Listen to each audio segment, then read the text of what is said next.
Olá, pessoal! Nós já estamos ao vivo aqui com a nossa live especial sobre o Dia do Trabalho com a Aline Rocher do Pachamama.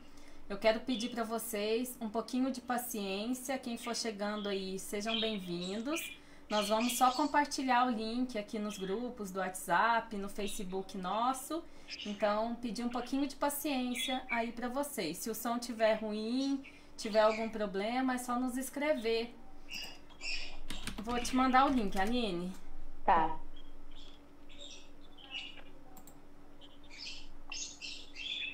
Pedir para vocês um pouquinho de paciência. Tá. Aqui.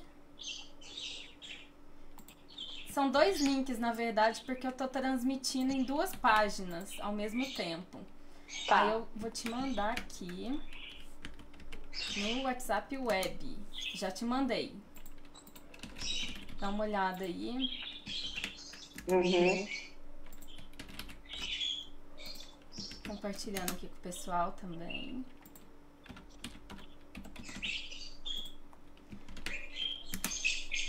Aí, Aline, você clicando nesse link, você clicando em compartilhar.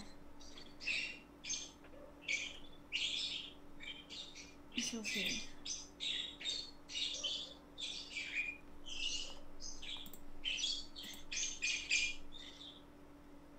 Ah, sim, eu posso compartilhar na minha... No seu... Isso, pessoal. Tá, tá.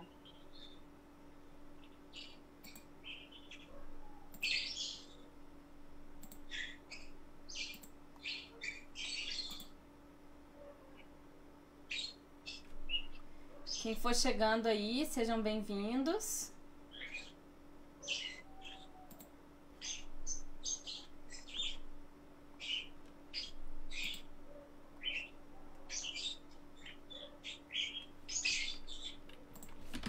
Conseguiu compartilhar? Consegui, botei na minha página, então eu acho que foi. Deu certo. Deixa eu só fazer um teste, ver se... Porque eu vou deixar aberto as páginas que eu tô transmitindo. Se por um acaso alguém me escrever, aí eu consigo também mapear.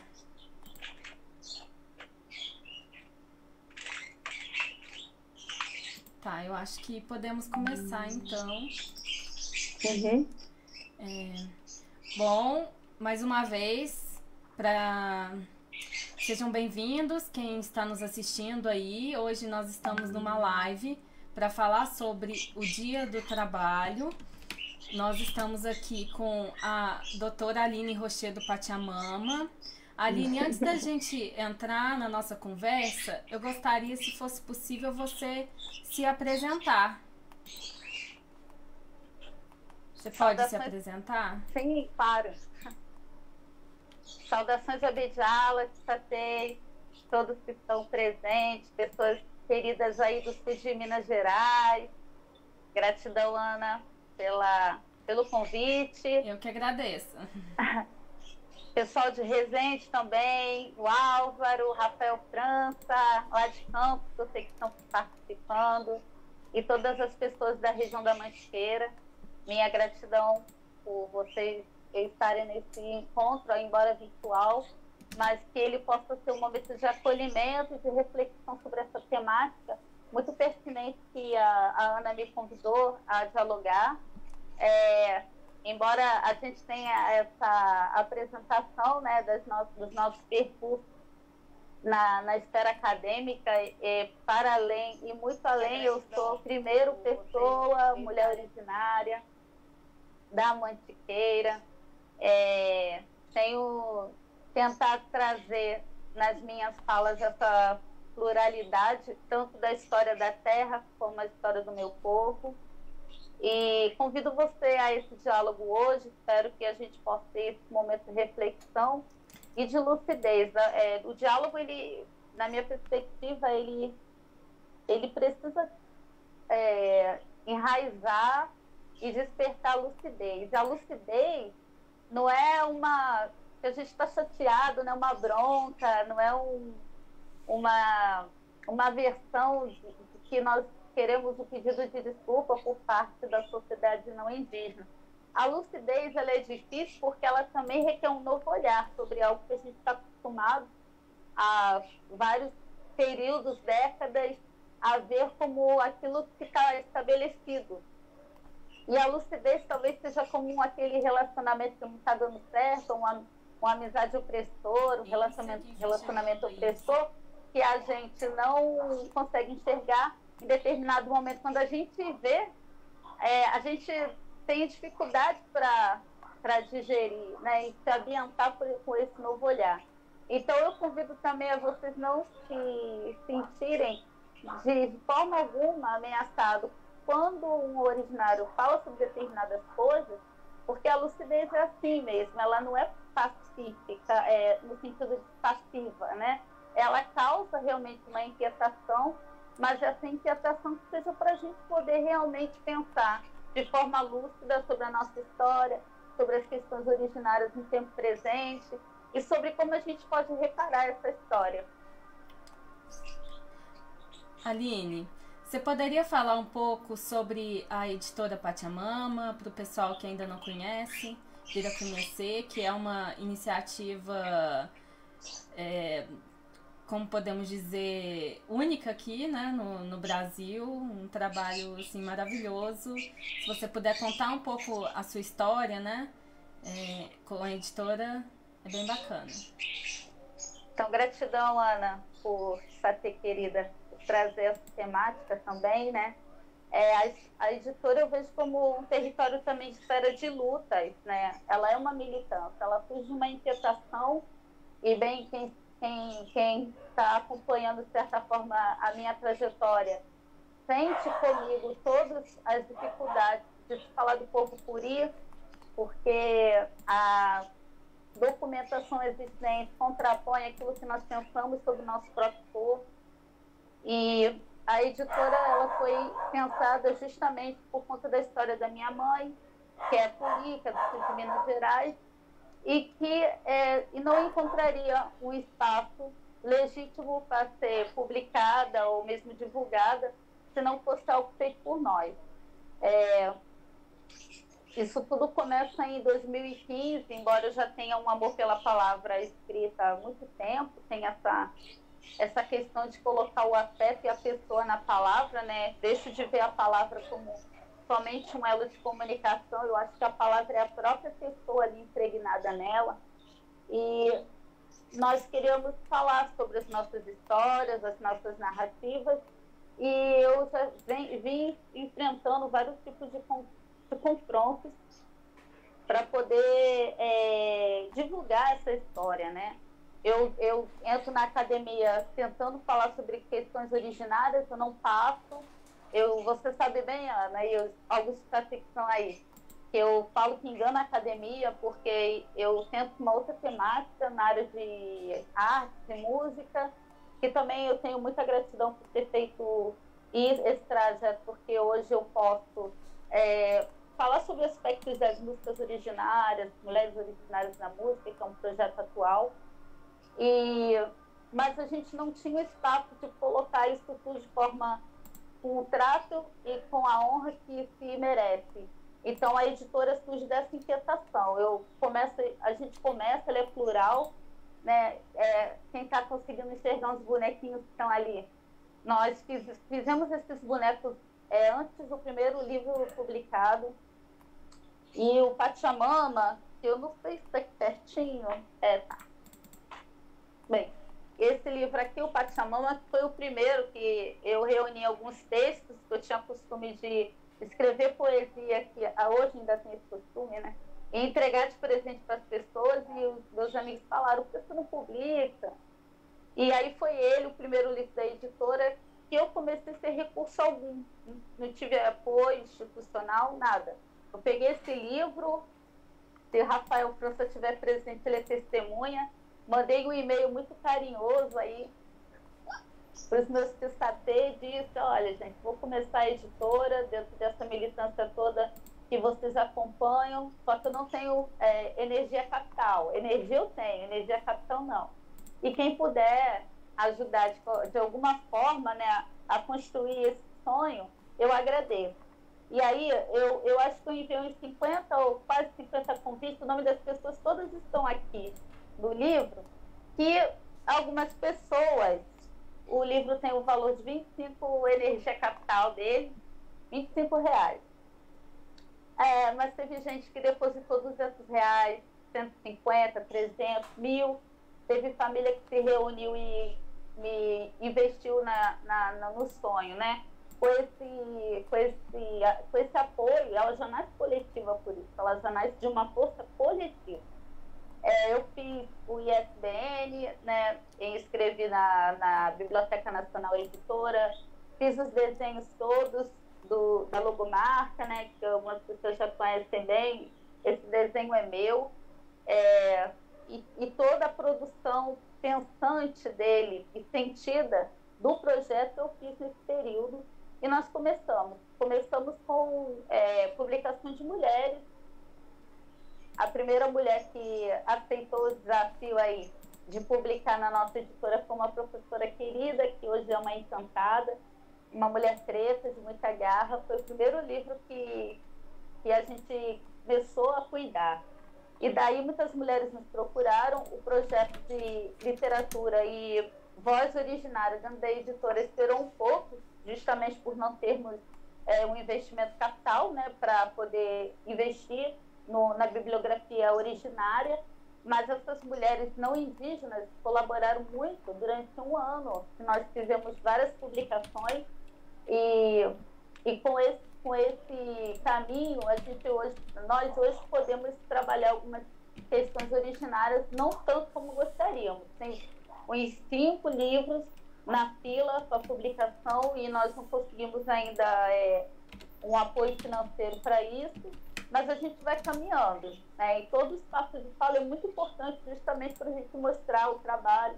Vocês podem entrar lá no site, ele está sendo reformulado, mas vocês vão sentir o que nós entendemos como uma palavra escrita, que é muito mais do que propriamente o livro. Não é um produto, ele é um espaço de memória, ele é um movimento que propaga, ele é energia, ele é diálogo. Então nós estamos aí, a Ana faz parte também, né, desse momento aí de quietudes em que nós estamos passando por várias questões, entre outras e novas e antigas invasões. A gente começou a se debruçar para poder produzir material bilíngue, né, Ana? E a Ana tem ajudado bastante com esses e-books que nós estamos produzindo. E quem quiser até conhecer, baixar os e-books em 6 línguas originárias, tem fitoterapia indígena, tem um livro Pachamama para baixar, e tem outros também, né? Visitar o site é importante. E aí a gente vai entrar depois, me lembre, Ana, dessa questão também, como uma forma de trabalho, porque o não indígena sempre, ele acha que a gente precisa dar, porque ele já está fazendo muito de divulgar o nosso livro, por exemplo. Sim.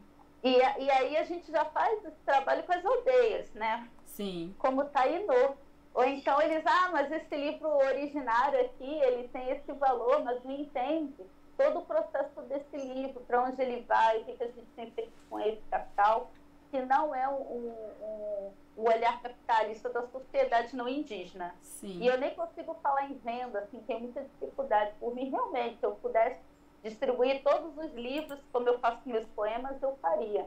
Só que para se manter esse espaço, ele também, infelizmente, tem um custo. Então, mas é isso. Não vou falar só da editora aqui, tá? Aline, então, vamos entrar no assunto da nossa live de hoje, que é o Dia do Trabalho. Nós estávamos conversando sobre isso, inclusive.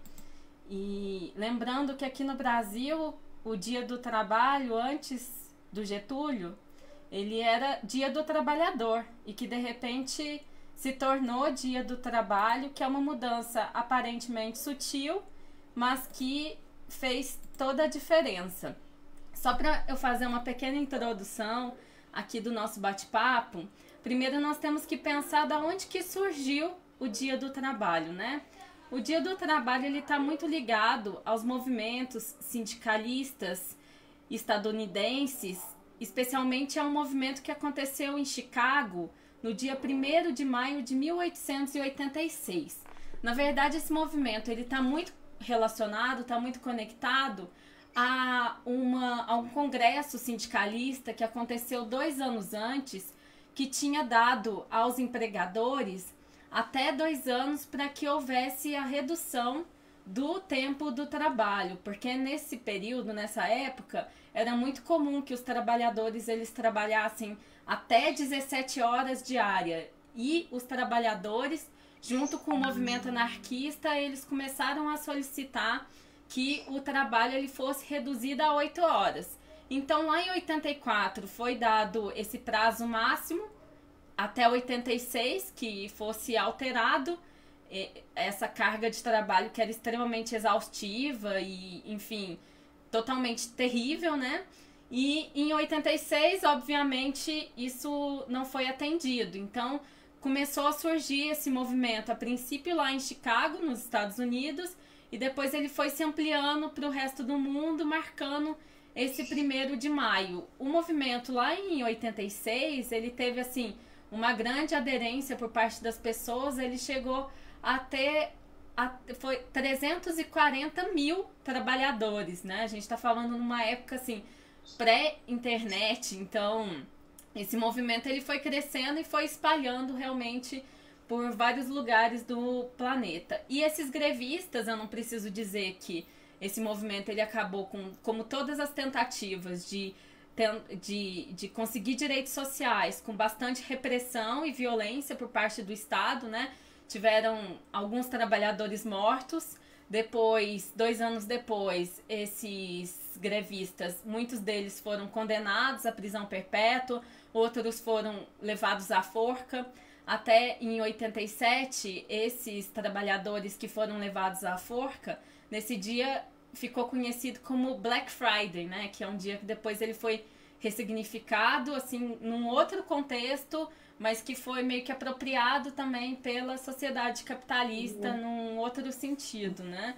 E em 89 aconteceu a segunda Internacional Socialista. Nesse período lá, aconteceu em Paris essa reunião, e foi convocado anualmente uma manifestação, todo dia 1º de maio, para pleitear justamente a redução da jornada de trabalho para 8 horas. Então a data escolhida foi dia 1º de maio, como uma homenagem a esse movimento grevista que aconteceu lá em Chicago. Só para nós entendermos assim essa questão, né? No dia 23 de abril de 1919, olha para você ver, tantos anos depois, né, que o Senado francês ele vai ratificar a jornada máxima de 8 horas diária, e foi proclamado o dia 1º como um feriado naquele ano. E em 1920 a União Soviética ela adota o 1º de maio também como um feriado nacional, e isso foi seguido por vários países. Além do Brasil, existem 80 países que reconhecem hoje o dia 1º de maio como um dia de rememoração política, para reconhecimento dessa data simbólica de tantas pessoas que morreram buscando direitos sociais e que hoje muitos de nós conseguimos usufruir.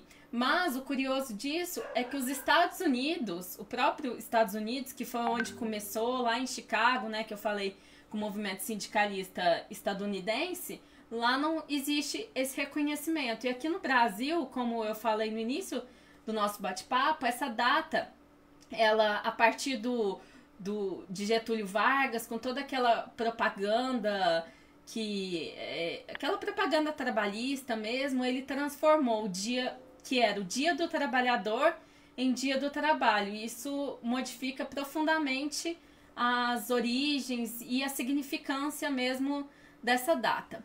A proposta do nosso bate-papo com a Aline hoje é porque os povos originários, eles têm uma relação muito diferente com a terra, uma relação, eu diria até avessa em relação ao modo como os brancos, nós povos brancos ocidentais, lidamos com a questão do sistema capitalista, com a terra, com o próprio trabalho, né?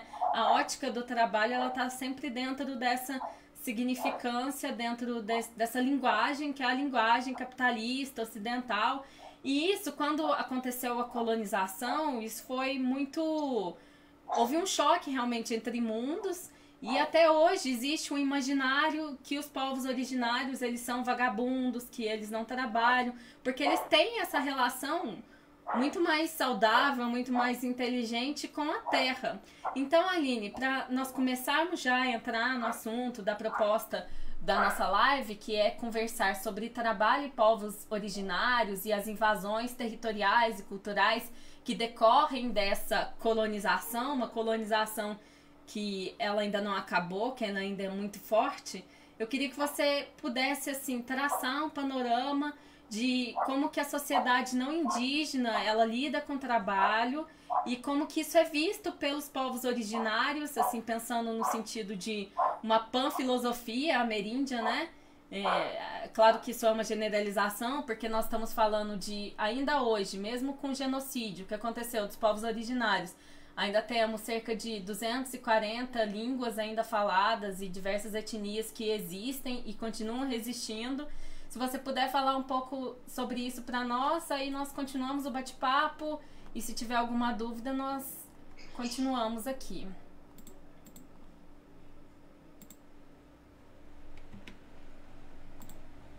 Tá certo, Ana.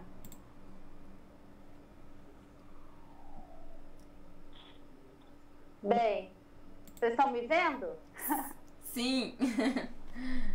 Então, vamos voltar um pouco, né? Primeiro que, quando a gente vai olhar os livros didáticos, né?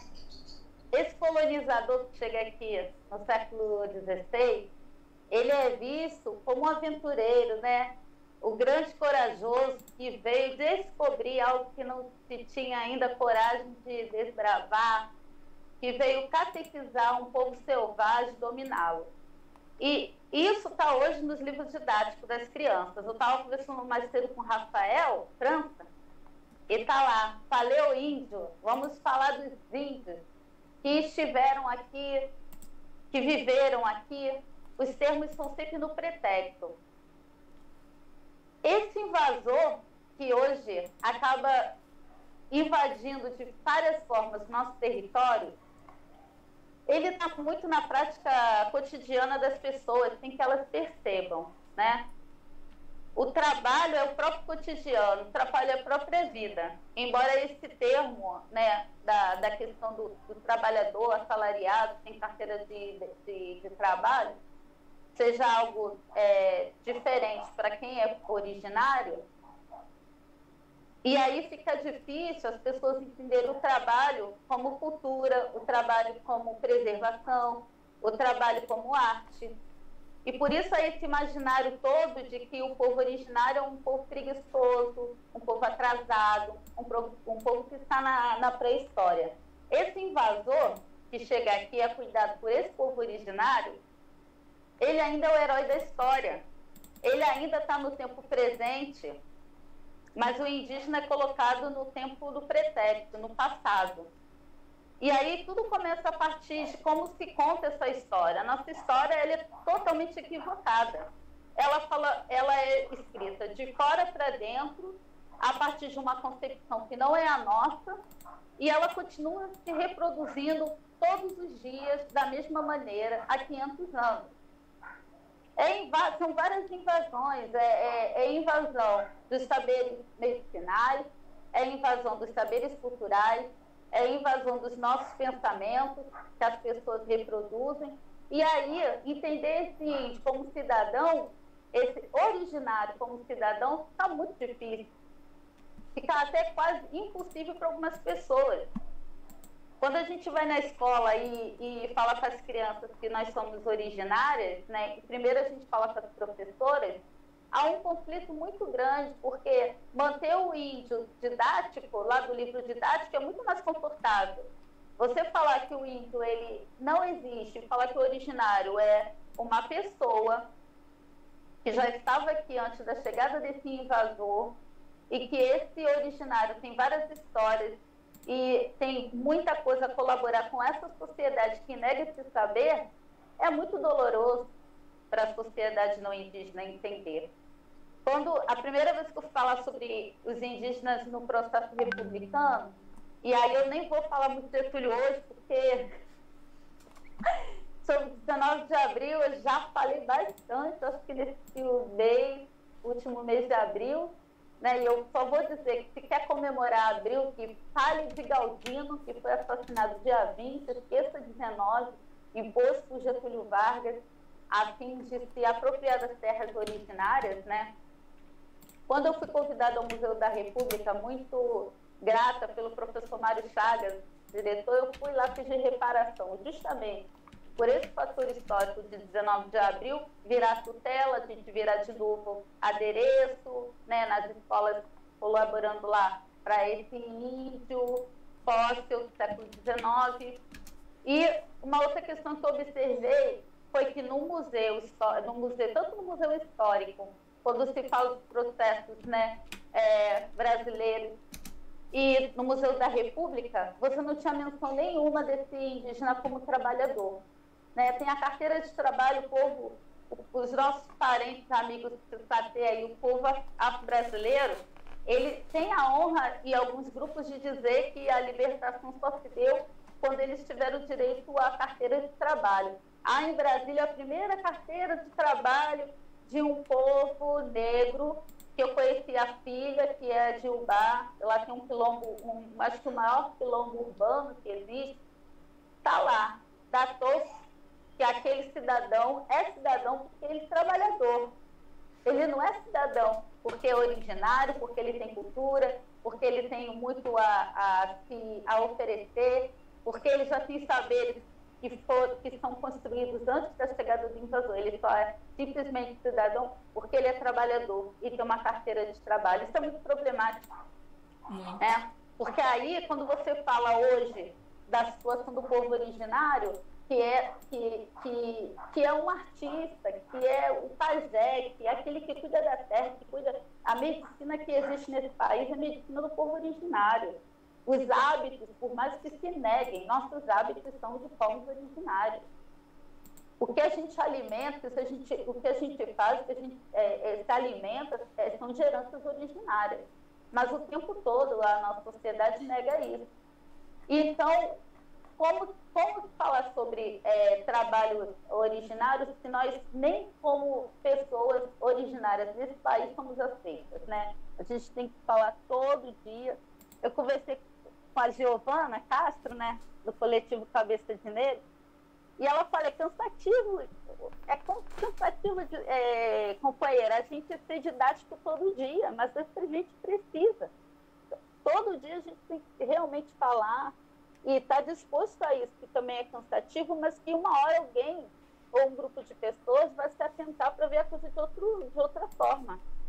Não é que a gente tenha que virar tudo de cabeça para baixo, pegar o currículo nacional escolar e dizer que ele não está dando conta, fazer de novo. Uma hora isso tem que acontecer, porque nós estamos há 500 anos já sufocados e oprimidos. Então, o fato de você não ser reconhecido como cidadão, ou cidadã desse país, e aí chegar ao trabalho é muito complexo, né? A gente está aí no momento de pandemia. Tem o auxílio emergencial, que é de direito de todo trabalhador. Todo trabalhador, e aonde o originário entra nisso? O que está lá na carteira de trabalho do povo originário? Se ele, como guardião da floresta, ele é assassinado hoje, ele não pode ser guardião da floresta, ele não pode falar daquilo que ele preza, porque ele pode ser ameaçado, a sua vida está correndo risco, a vida da sua família. Então, o trabalho nosso é árduo, é constante, ele não cessa, nós não temos descanso, sabe? Eu costumo dizer com os parentes assim, nossa, nós não temos descanso, né? Porque todos os dias é uma nova abordagem que você tem que encarar. Essa semana foi aí a abertura das terras não homologadas, né, para mineradoras, garimpeiros, colonizadores, que estão aí destruindo o nosso espaço desde sempre, mas isso a gente não pode mexer, né? Por isso que a gente tem que ter cuidado para ter. Porque, como o Paulo Freire falou, que, né, o oprimido vira o opressor, o colonizador vira qualquer um de nós muito facilmente, sabe? Muito facilmente você acaba tendo ações que são colonizadoras, que não colaboram para a nossa sobrevivência. Pelo contrário, colaboram para a nossa mais uma extinção. E aí vai de todas as formas esse processo, né? Desde a criança que ainda está recebendo o livro didático com o termo índio, com os verbos do passado, das professoras que insistem em pintar as crianças com guache, até o antropólogo, aí, o pesquisador, que pesquisa-se um grupo como se ele fosse um fóssil, publica sobre esse grupo, ganha seu dinheiro e vai embora, e outro. A gente tem escutado muitas questões dessa natureza, né?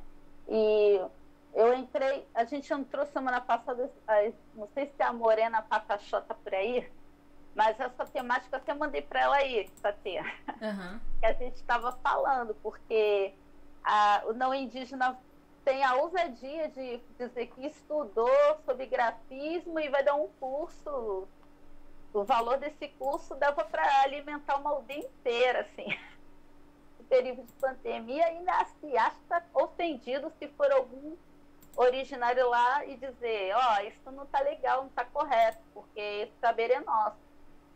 Já se explora tanto, o não indígena pode falar do que ele quer, ele pode ser o que ele quiser, ele pode estudar qualquer coisa. Vai um originário fazer algo que desconstrua isso, né? Quanto que eu já não recebi de crítica por não ter enveredado na academia com uma temática do meu povo, e foi muito bom, porque a gente tem uma linguagem, uma forma toda de se expressar, de escrita, que ela não entra nos padrões dessa academia ainda, formulada a partir, né, desse olhar eurocêntrico, desse olhar de fora. E eu sou grata à academia, isso não me faz não ser grata. Sim, eu sou grata, mas eu não posso deixar de dizer os conflitos que eu passei nela e que ainda passo. Então, e a gente também não está sofrido no sentido, vamos todos pedir desculpa aos povos originários agora. Não é pedido de desculpa. Eu acho que o conhecimento é lucidez, também tenho falado muito nisso, tá? Entrei nessa fala dizendo, ela é a reparação que a gente precisa. É bom quando os amigos agora veem cursos, né? Cursos sobre cultura indígena na faculdade X, e aí vai lá o acadêmico não indígena falar, e já vem, poxa aí, agora eu estou te entendendo. Falei, que bom que agora você entendeu. Não faça esse curso também, chame a gente para falar. Usa o nosso material e não nos convidam para estar na protagonização daquilo que é nosso, né? Então, isso é um desvalor do nosso trabalho. É um desvalor quando o originário tem que ir numa intervenção, quando a gente faz intervenção para as mulheres originárias, né? E aí não tem espaço, não tem mesa, só tem mesa para você que vende livro. Não, então eu não vou colocar meu material. Todo mundo tem que estar igual. Por que as outras não podem ter seus espaços também valorados? Uma bancada. Por que o material indígena é artesanato e não é arte? Por que o canto indígena ele pode ser cantado, a língua originária pode ser cantada por artistas não indígenas e acham que isso está normal e usam-se das nossas culturas? Eu vou dizer de novo, nós só temos isso. O não indígena pode falar de qualquer assunto que ele quiser na vastitude desse planeta. E nós não, nós só temos isso e ainda querem se apropriar. Então, a desvalorização do nosso trabalho, da nossa labuta e da nossa história, né? E como você bem colocou, Aline, é um trabalho, na verdade, que é contínuo, né? Porque ele está muito introjetado dentro da nossa cultura branca, então acho que é mais esse exercício mesmo de humildade, de reconhecer e de estar disposto a aprender e ressignificar as suas práticas, porque a colonização ela está aí. O genocídio, sim, tanto o genocídio literal quanto um genocídio simbólico, ele continua muito presente dentro da sociedade branca. E nesse período que nós estamos vivendo aí, de podemos dizer que encontra-se um colonialismo bastante acelerado e muito perigoso nesse sentido de aceleração. Nós estamos vivendo, até você publicou uma carta no Sim. site Brasil de Fato, né, sobre o isolamento na pandemia. Nós estamos tendo uma situação muito ruim, com uma aceleração dos garimpeiros lá na Amazônia, porque eles estão aproveitando desse período também de pandemia, de isolamento, onde tudo fica mais complicado, para acelerar o processo colonizatório dentro lá da Amazônia, né? E isso é muito, muito preocupante mesmo, porque além Sim. dessa questão da invasão e da apropriação do território dos povos originários, nós ainda temos a questão da disseminação dessa doença que acontece e Sim. está acontecendo entre os povos originários. Quando você fala da questão da academia, eu acho muito bonito, sabe? E inclusive é a proposta da sua editora, que é justamente como você coloca a palavra na primeira pessoa, né? Eu acho isso, assim, incrível. Eu sou muito fã, aprendo muito com você e sou muito grata por conta disso. E tem uma frase também que você traz naquele livro Guerreiras, que eu até anotei aqui para trazer no nosso bate-papo. Você falou aí um pouquinho sobre isso, mas eu acho lindo e eu queria que você comentasse um pouco sobre ela, porque ela tem a ver com a discussão de hoje, né, em relação às práticas do trabalho, essa apropriação mesmo de o indígena, que ele só se torna bem-vindo, né, nesse processo colonizatório que é se tornar o trabalho como um fetiche. A nossa sociedade, ela é calcada muito nesse trabalho.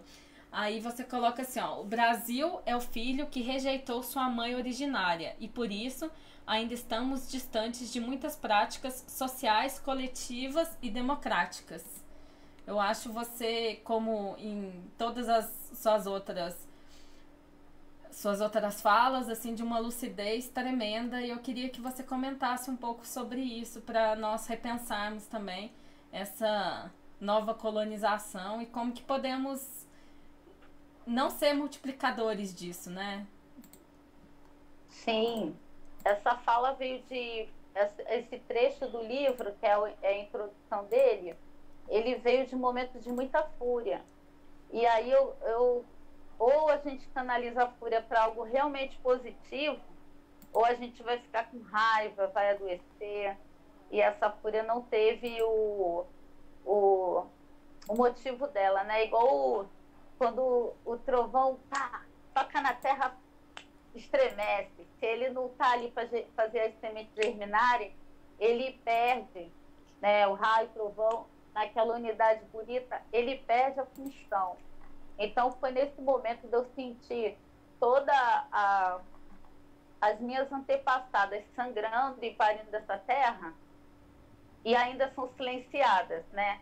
Isso muito, quando ocorre comigo na região do meu povo, na Mantiqueira, já tive mais de um enfrentamento, e aí você ter os enfrentamentos e manter a ternura equilibrada, nossa, só falando muito com maru, gavião terra, abraçando a estiçatê árvore, porque às vezes você ou chora de raiva ou você tem vontade de ser a onça, né?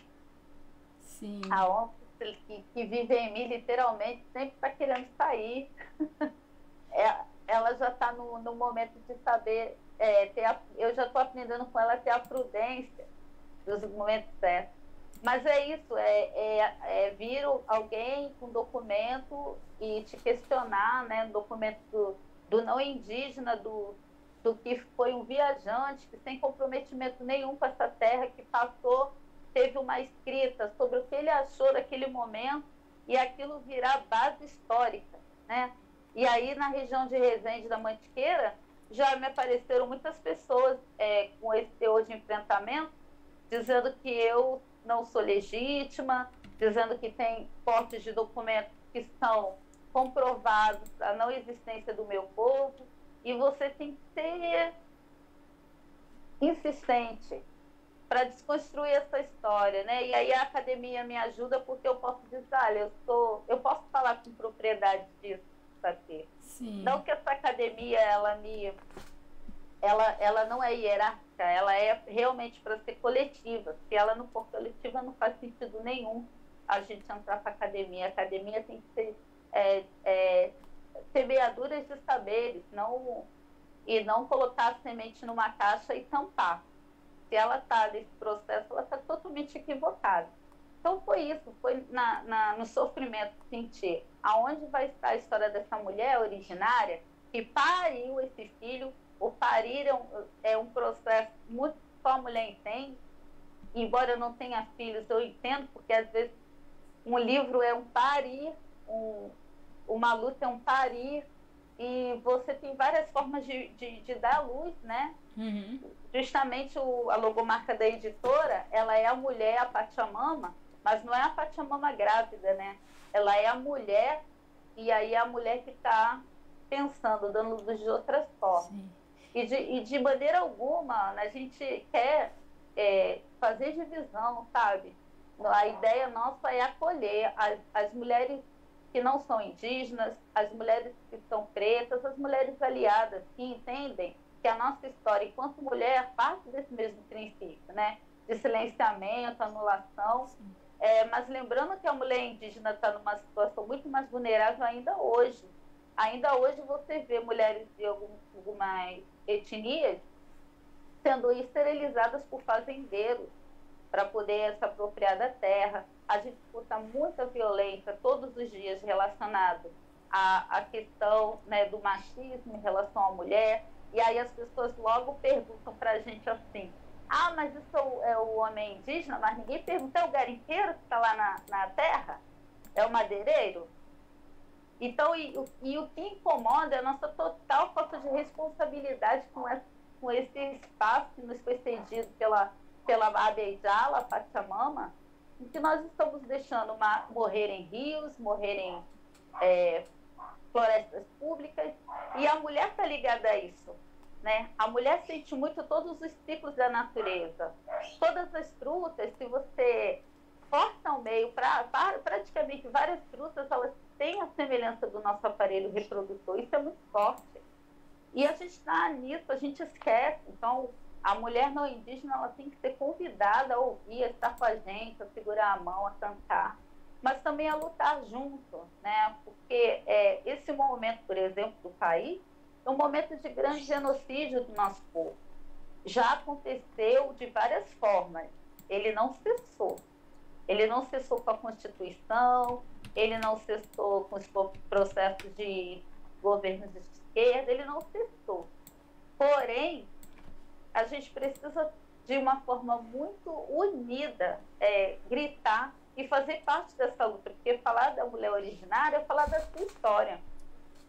Por isso que eu coloco lá, né? O Brasil é o filho que rejeita a sua mãe, porque a mãe do Brasil, do país sem nome de árvore, é a mulher indígena. E ela vem sofrendo por várias décadas, bravamente, pouco se vitimiza na história, bravamente continua caminhando. Sim. E, inclusive, Aline,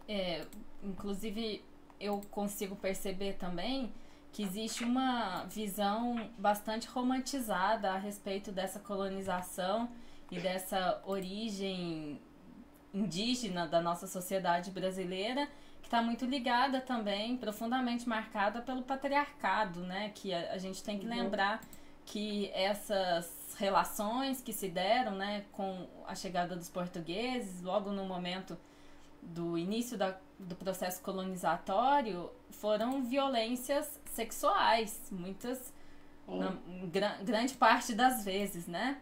E isso é bastante interessante nós utilizarmos dentro desse processo reflexivo e ressignificatório.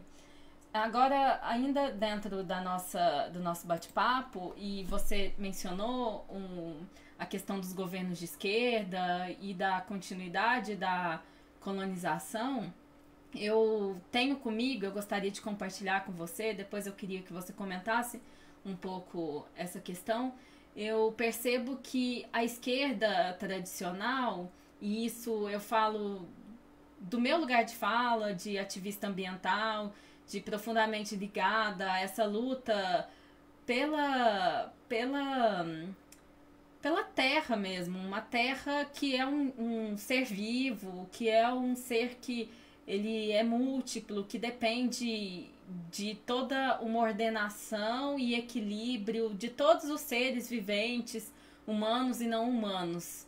Então, eu percebo assim que essa esquerda tradicional ela pensa de alguma forma que primeiro nós temos que resolver os problemas sociais, por exemplo, a pobreza. Depois, se der tempo, se sobrar algum tempo, nós pensamos na questão do problema ambiental. E eu vejo que isso está profundamente ligado a isso que eu chamei que é uma fetichização da ideia do trabalho dentro dessa esquerda tradicional, né? Porque o próprio sentido do trabalho produtivo, ele vem do marxismo como aquele que é ligado à produção do lucro, né? Que não pensa na questão, por exemplo, da função social, que é uma questão que, como você colocou, ela já é interpretada dentro da sociedade dos povos originários de uma forma diferente, né? Existe uma noção de trabalho que é uma noção econômica e então essa economia com E maiúsculo que acaba substituindo a natureza, que acaba sendo o novo Deus, né? Existe uma substituição aí ao longo do processo da modernidade, que a economia com E maiúsculo é aquela que vai ser dada a funcionar por mãos invisíveis, e isso marca profundamente a nossa sociedade, inclusive essa esquerda, né? O capitalismo, o socialismo nesse início do século, que pensam com o trabalho centralizado, nessa ótica de, eu poderia dizer, até mesmo um fetiche, né? E todas aquelas sociedades, a exemplo, as sociedades dos povos originários, que elas se organizam, elas não estão organizadas, na verdade, pela realização do lucro, na exploração do trabalho, elas são vistas como não positivas para esse trabalho positivo, que é estruturante dentro da nossa sociedade capitalista. Eu gostaria que você mencionasse um pouco sobre isso, que é uma sensação que eu tenho enquanto militante enquanto ecologista, militante do meio ambiente, que eu consigo perceber que é uma noção que está muito introjetada, inclusive dentro da própria esquerda. Aí nós vemos o que aconteceu, por exemplo, em Belo Monte, e as vozes dos povos ribeirinhos e dos povos originários nunca são ouvidas, né? Então, como que a gente pode ressignificar essa democracia? Por isso que eu acho tão profundo nós aprendermos a ter essa escuta, né, da nossa mãe originária, para além dessa questão de pensar no aspecto romantizado. Você até tem um texto muito bonito que você traz essa questão José de Alencar, né, Iracema, que está assim profundamente marcado dentro do nosso sistema educacional, inclusive, e a gente repassa isso para as crianças brancas, uma coisa bem problemática que está profundamente ligada a esse processo colonizatório que nós, de uma forma muito inocente, acreditamos que já acabou, né? Sim, gratidão pela sua reflexão. Eu tenho escrito agora, nos últimos tempos, a pessoas ligadas à esquerda justamente para fazer essa cobrança. Justamente para falar das nossas florestas públicas e para poder refazer esse percurso que se coloca como cidadão e como direito, né? Por mais que se fale, esse social, mais uma vez, exclui a vida toda de Abejala. Esse social foca no homem, como se o homem por si pudesse sobreviver. Esse social não pensa que nós estamos aqui dependentes muito mais da natureza do que ela de nós. E tudo por quê? porque nós estamos aprendendo sempre o olhar eurocêntrico da história e das movimentações. Se a gente pegar o filme, por exemplo, o documentário Índio Cidadão, a gente vai perceber o quanto esses povos originários estão lutando por preservar algo que é do bem público de todos. Se nós formos ver hoje quantas pessoas estão dominando e destruindo a maior parte do nosso bem maior, que é a terra e a nossa biodiversidade, você vai ter 1%.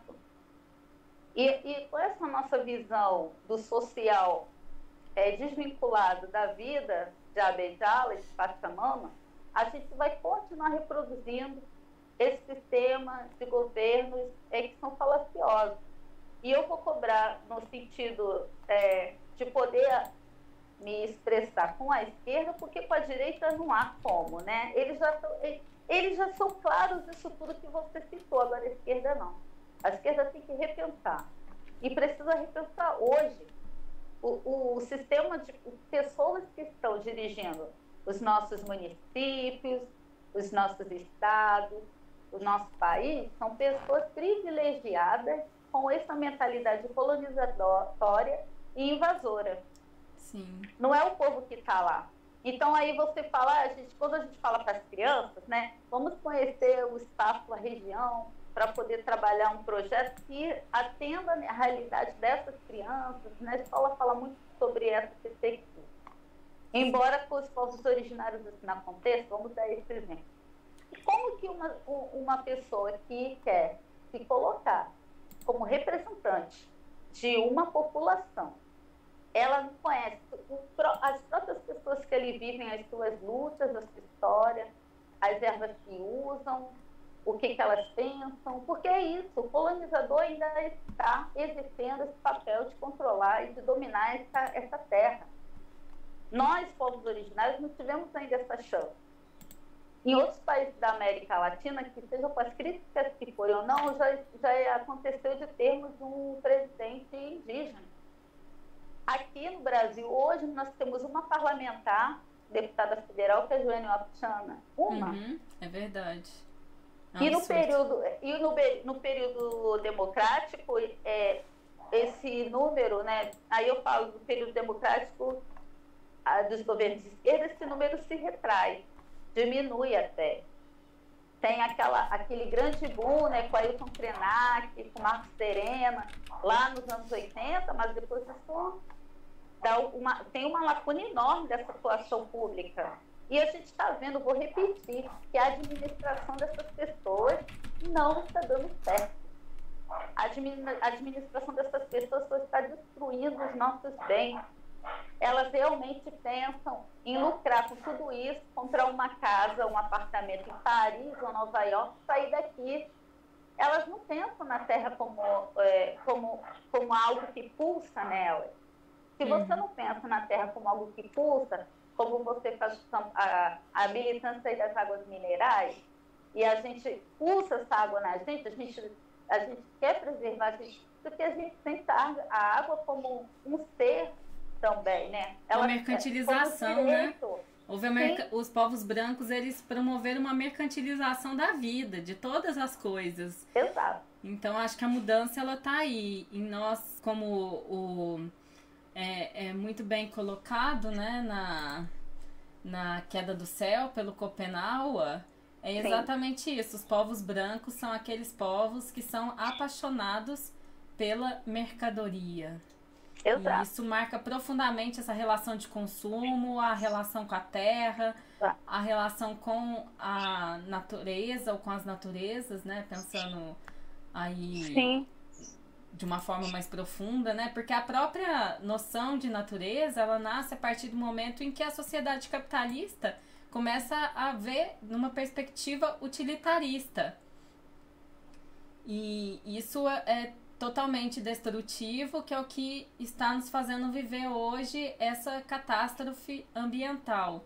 E isso está muito ligado à nossa concepção de trabalho, né? Por isso que eu acho que é tão relevante e tão importante poder escutar você hoje, no Dia do Trabalho, para nós repensarmos realmente inclusive nesse período onde nós estamos em isolamento e que a sociedade ela está sendo colocada em aporia, né? O nosso modo de vida, ele está morrendo. Eu costumo dizer que esse vírus invisível aos nossos olhos, que é o Covid-19, ele fez mesmo o nosso modo de vida tremer. Então, como que nós podemos construir esse novo mundo que vai se inaugurar a partir de agora? E como que dentro desse novo mundo nós podemos repensar, inclusive, a nossa relação com o trabalho? Eu gosto muito também quando você coloca essa questão da floresta, da relação dos povos originários com a floresta, dentro do mundo branco, né? E me colocando também até como um processo que é sempre um aprendizado, eu escutar você, escutar outros povos originários falar a respeito disso, como as ciências modernas, ela está profundamente marcada nessa ideia fetiche de natureza. A própria floresta, ela é vista como uma paisagem, uma coisa intocada que estava colocada lá. Mas nós nos esquecemos que muito dessa floresta, ela foi plantada pelos povos originários, como se fossem jardins, né?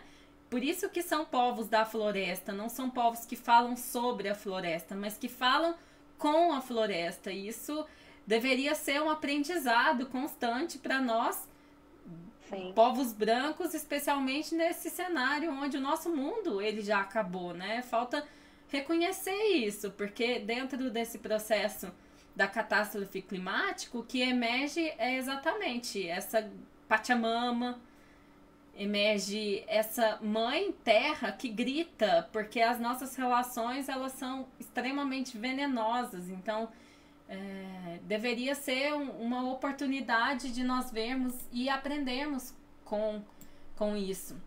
Eu acho muito sim, legal. Tem um livro que chama Sociedade contra o Estado, do Pierre Clastres, e ele traz justamente essa reflexão sobre o trabalho, né? Que ele coloca trabalho e técnica para nós pensarmos nesse recalque que acontece em relação aos povos originários. Ele fala assim, eu gostaria de pedir licença para ler esse trecho, eu gostaria, se você puder, comentar, que tem bastante a ver com a nossa conversa de hoje, ó. Se entendemos por técnica o conjunto dos processos de que se munem os homens, não para assegurar o domínio absoluto da natureza, isso só vale para o nosso mundo e seu insano projeto cartesiano, cujas consequências ecológicas mal começamos a medir, mas para garantir um domínio do meio natural adaptado e relativo às suas necessidades, então não mais podemos falar em inferioridade técnica das sociedades primitivas. Elas demonstram uma capacidade de satisfazer suas necessidades pelo menos igual àquela de que se orgulha a sociedade industrial e técnica. E ele toca nesse ponto que eu vejo que é fundamental para nós entendermos a perspectiva do trabalho e da diferença entre os povos originários e o mundo dos brancos, é que a nossa noção de trabalho, a noção capitalista, nessa perspectiva da nossa sociedade, ela encara o trabalho de uma forma muito diferente. Então, a diferença, ela tá na finalidade do trabalho e também de que forma esses resultados eles são apropriados, né? O capitalismo, ele, digamos, podemos dizer que ele se apropria individualmente desse trabalho social. Já os povos originários, de uma forma diferente e muito mais equilibrada, há uma apropriação social do trabalho individual. Então, o trabalho individual ele é colocado a serviço da sociedade, dos povos, né, do mundo em comum, né, tanto não humanos quanto humanos. Enquanto o capitalismo ele se apropria individualmente desse trabalho que é social. Então, nós vemos que existe uma diferença profunda, que é uma diferença ética, técnica, enfim, da forma como é visto o trabalho. E por isso que os povos originários, com essa relação com a terra, incomoda muito, porque ele coloca em questionamento, eles colocam em aporia justamente esse elemento, que é o elemento do trabalho, que ele é estruturante dentro do capitalismo, que se caracteriza exatamente por isso que eu coloquei, uma apropriação do trabalho coletivo, né, do trabalho social por um indivíduo. E os povos originários é exatamente o oposto. E eu vejo também que isso, dentro da nossa cosmologia, né, a cosmologia do mundo branco, ocidental, que é essa monoteísta, existe uma concepção do trabalho também, que é uma concepção de castigo, né? Porque quando você pensa lá na mitologia de Adão e Eva, ir trabalhar, você ser expulso do Éden, ser expulso do paraíso, é justamente isso, né? É um castigo porque você experimentou o fruto proibido. Então você não vai ter mais vida eterna e você tem que, com o fruto do seu trabalho, especificamente o homem, construir uma cultura para prover a subsistência da sua mulher e dos seus filhos. E a mulher, como aquela que desviou o homem do bom caminho, é aquela que, por ela ter desviado e por ela ter, de certa forma, ter cometido esse ato, né? Ela tá eternamente submetida ao desejo do seu marido, que é aquela de quem ela desviou, digamos, do bom caminho. E dentro do conceito, assim, falando numa panfilosofia dos povos originários aqui no nosso território brasileiro, eu percebo que a concepção do trabalho, ela está muito ligada como um presente, como uma coisa que é uma utilização, podemos dizer, uma utilização da técnica em prol do social, em prol da vida coletiva. É uma visão muito mais voltada para essa apropriação coletiva do trabalho individual, né? Que ela é inversa da nossa concepção capitalista. Eu gostaria que você comentasse um pouco sobre isso. Depois a gente vai passar aqui para os comentários. Se alguém tiver alguma dúvida, quiser que a gente comente alguma coisa específica, já está aberta. Pode falar, Aline. Então, você me lembrou essa situação atual de que os madeireiros, os grileiros, eles continuam trabalhando. E se você for pegar a percepção dessas pessoas, que nem todas são pessoas, né, eles não são os latifundiários, os senhores de fazenda, eles são trabalhadores, mas a concepção deles de trabalho é de destruição, de se manter, de ter lucro e de ter dinheiro, né? Enquanto a gente estava discutindo essa questão das invasões, né, dessas muitas e outras invasões, e os povos originários precisam se adaptar a essa situação de isolamento, algumas ações coletivas não podem ser feitas, o que deve estar sendo doloroso, né? Os Yanomamis lá falando da Ficopenal, que foi um dos primeiros originários a óbito devido ao Covid-19. Qual o sofrimento foi para essa sociedade? Que tem todo um rito, né, para o seu falecido, que eles se tornam encantado, e para isso tem um processo. Não poder gerar isso, nem isso eles puderam fazer por conta da disseminação aí do vírus, né? Esse vírus, ele mostra muito o que são os não indígenas no sentido colonial para a gente. Assim, essa situação é muito didática nesse sentido, de como os povos originários se sentem, como as florestas se sentem. O nosso trabalho, embora muito desse trabalho esteja na esfera das cidades, como a editora, nossa, a editora tem todo um processo coletivo, assim, eu não consigo pensar nisso de forma individual, como algo, uma empresária, por exemplo, ou algo que possa gerar uma renda, né, gigantesca, ou que isso vai me fazer a famosinha da internet. Não consigo, sabe? Se isso não é um reflexo da minha história, das minhas antepassadas e do povo, no geral, no povo originário, perde-se totalmente sentido. E por isso que é importante a gente pensar lá nesse invasor do século XVI, que ainda continua adentrando os nossos espaços e destruindo a nossa percepção maior da vida, o nosso conhecimento enquanto coletividade. A gente tem dificuldade, sabe, para trabalhar em coletividade. Sim. Eu sinto uma dificuldade enorme do aprendizado da escuta, de se falar realmente com os sentimentos enraizados a partir de vivências. Uma dificuldade enorme de coletividade não indígena, sabe? Tudo se gera uma discussão enorme, tudo se gera um conflito, até mesmo dentro daqueles grupos que deveriam ser os iguais. Então, isso vai assim, a gente que tá, e aí eu não estou romantizando também as nossas ações para dizer que nós vivemos numa harmonia perfeita, mas a gente lida com os conflitos de outra forma. E isso a sociedade não indígena precisa aprender. Primeiro que o trabalho ele faz parte da nossa própria vida. Assim, ele não é um cotidiano, ele é o cotidiano, ele não é esse pesar que você sinalizou, né? Uhum. E aí a gente fala, ai, tanta gente agora está sem alimento, mas tanto território, quintal da sua casa, você pode cuidar e fazer a sua própria horta e você não faz, né? Sem agrotóxico, tanto espaço aí para a gente poder trabalhar a agricultura familiar coletiva e a gente não faz. O governo também vai propor esse trabalho como coletividade, como ação coletiva. Sim. Se tirar o termo trabalho e colocar ação coletiva, talvez eu acho que se enquadre melhor naquilo que a gente propõe. Fica lindo, gostei da reflexão, Aline. Eu vou ler os comentários aqui, que tem umas pessoas que estão com algumas dúvidas, aí a gente poderia ir comentando.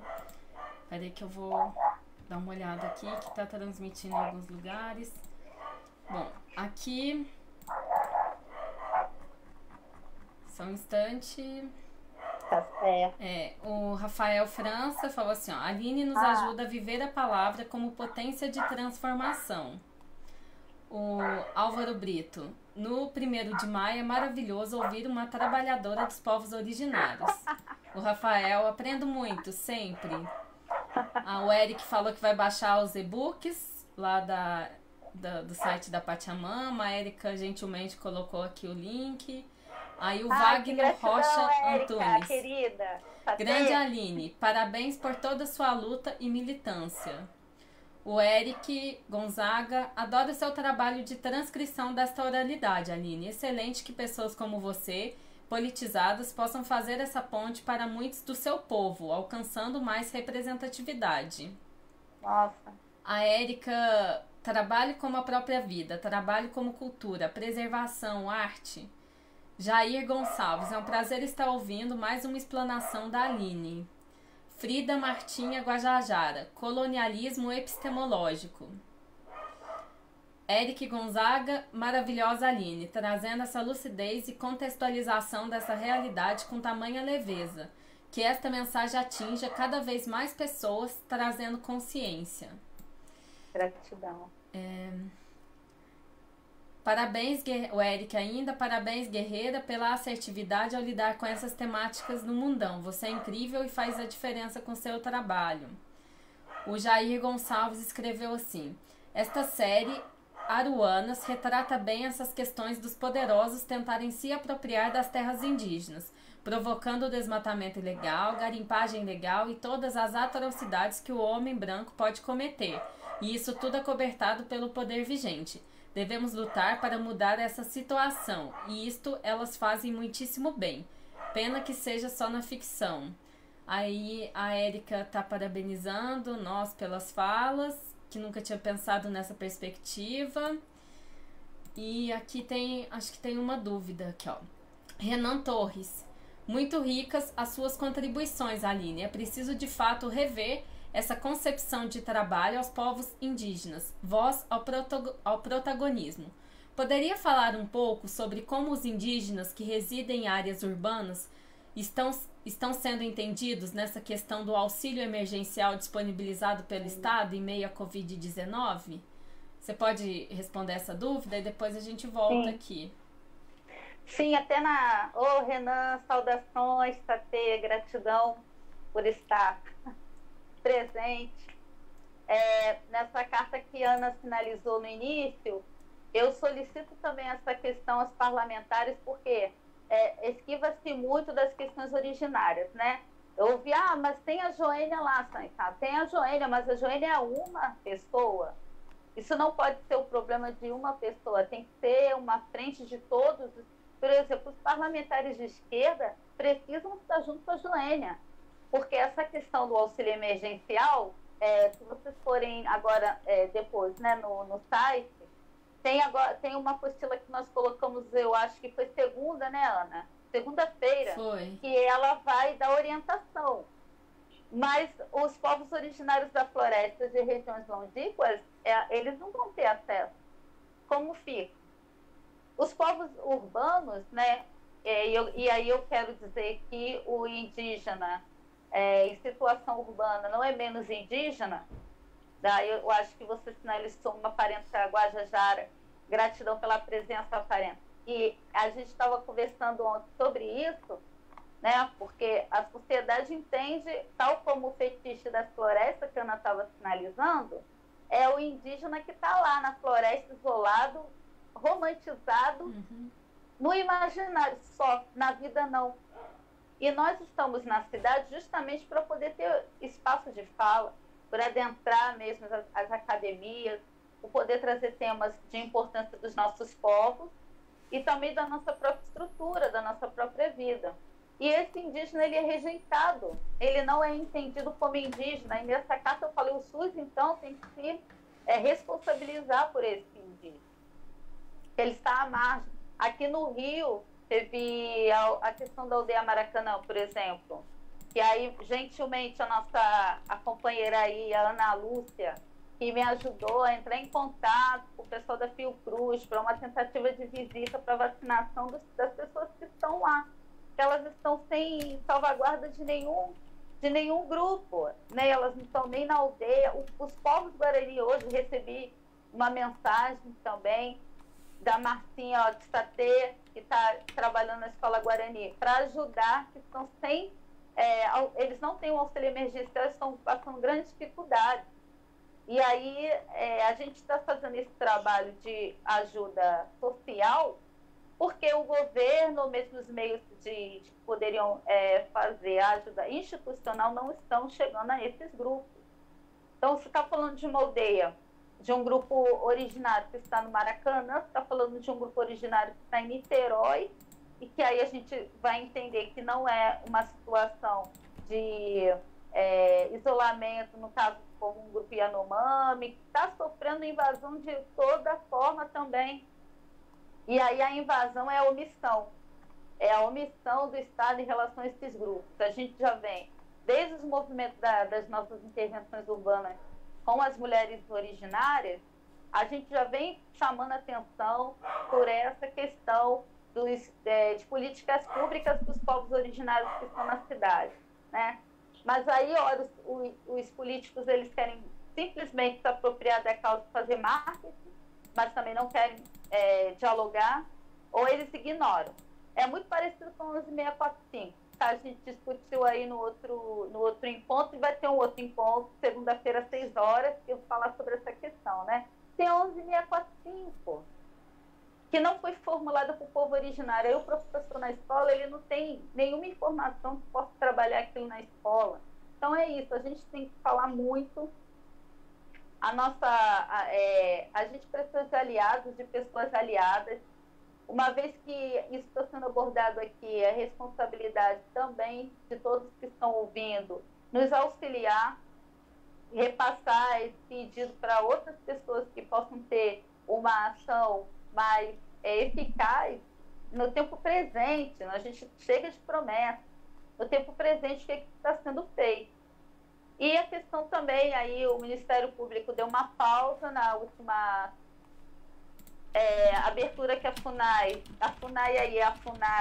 tá, desse desgoverno, a FUNAI do Madeireiro. Eu não estou falando da FUNAI, que existe também no mundo paralelo, de muitos aliados que eu conheço, e não posso ser injusta em dizer que todas as pessoas envolvidas na FUNAI, elas são contra os povos originários. A gente tem gente militante também, mas o grande poder de decisão, né, quem decide o que vai ser e o que não vai ser, está fazendo destruições, assim, genocidas no período atual, de abertura de terras não homologadas para os madeireiros e grileiros explorarem, né? Desde essa questão do auxílio emergencial, que o povo originário fica aí sem uma política diferenciada para esse grupo. Enfim, essa nossa inquietação, que a gente às vezes até chora mesmo, porque a gente se sente muito pequeno, se desespera, ela precisa ser também compartilhada entre vocês. Vocês precisam... conhece alguém que está no Congresso, algum deputado, seu partido, da esquerda, manda, sabe, questiona isso. Você não pode ficar só nas nossas costas. A gente já tem muita coisa para lutar aí e a gente precisa de pessoas auxiliando nessa luta. Gratidão. Construir alianças, né, Aline? Sim. José Luiz Victório, ele escreveu assim, ó. Ah, José, que querido, de Saté de México, me falou tudo sobre essa questão de 1943. Olha, que bacana. Ele participou bastante aqui, vou ler o comentário dele, ó. O trabalho na sociedade ocidental é hierarquizado e pensado no dinheiro, onde o trabalho físico é desvalorizado economicamente, precisamente para ficar com as ganâncias que gera produzir. E a ganância financeira é acumulativa com normas que desqualificam e geram desigualdade. É uma concepção diferente de relacionamento com a vida.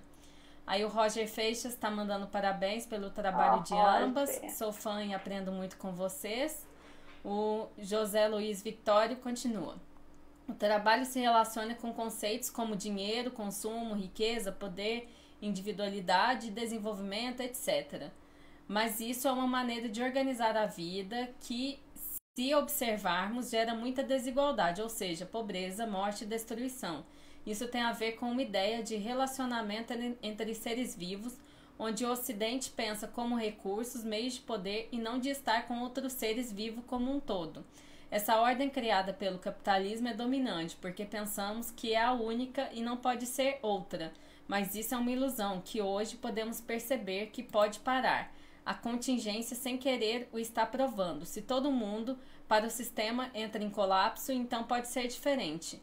Mas como não conhecemos nada das culturas originárias, nem imaginamos outras possibilidades de organização mais igualitárias e que não geram pobrezas. É bem bacana o comentário dele, porque, como eu falo, o mundo dos brancos, ele é produtor de pobrezas, e da pobreza mais genuína, que é essa pobreza de alma. Porque nós somos encantados e apaixonados por essas mercadorias, e isso, de certas formas, nos deixa invisível para nos ressignificar, aprender a sonhar outros sonhos. E como você colocou, é uma questão de alianças, né? Nesse momento, mais do que nunca, eu acho que é todo mundo se confrontar com aquilo que o Viveiro de Castro ele chama de devir índio, né? Você se redescobrir como minoritário, e dentro desse grupo minoritário você está disposto a fazer alianças, a proteger essa terra, que é a única casa que nós temos. Então, isso está profundamente ligado à nossa noção de trabalho que nós discutimos aqui hoje. Aline, então é isso. Eu queria muito, muito, muito agradecer a presença sua aqui. Eu sou muito grata, eu aprendo muito com você.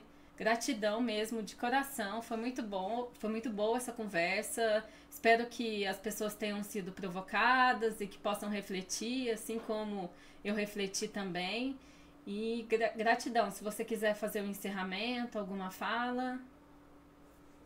Eu quero sempre agradecer a minha pessoa onça, a minha pessoa árvore, a minha pessoa flor, rio. É a floresta que está em mim, que aflora aí nesse agradecimento por todas as pessoas que estão cedendo o seu tempo de escuta, embora a gente não tivemos assim nesse modelo a oportunidade de troca da fala, né? De alguma forma eu ouvi a cada um de vocês. Espero que a gente faça desse momento de um momento de quietude também, de reflexão, nosso lugar no tempo, na vida. Nós povos originários que temos uma relação muito diferente com o tempo, né? Com o tempo biológico. O nosso tempo presente é o mais importante. É o que você está fazendo hoje que vai semear, a semeadura de hoje que é o que você vai ver amanhã. Então, que você se sinta parte disso tudo, que você não se omita. Nós estamos acostumados a ler literatura de fora, a ter roupa de fora, os programas, filmes, isso tudo vai colaborando para a nossa percepção de mundo a partir de um olhar que não é o nosso. Então, se aproxime mais dos povos originários, leiam os povos originários, escutem também a Mãe Terra, porque ela tem muito a nos dizer. Quem tem a oportunidade de tirar o sapato, chinelo, e se vocês estão em casa, vai pintar mesmo, enterra lá o pé na terra, toca uma árvore, deixa que essa comunicação flua, porque é isso que vai fazer com que nós tenhamos realmente uma apropriação do grande bem e da generosidade de Pachamama para conosco, né? De estarmos nesse país e que ainda não nos atentamos para o cuidado que ela merece. Porque essa destruição ela não começou agora, ela já vem de 500 anos, nós estamos assistindo a isso sem nos mobilizar. Eu acho que esse é um momento. Sim. Então, Chutepotê, boa luz. Boa luz, gratidão, um beijo a todos e boa noite.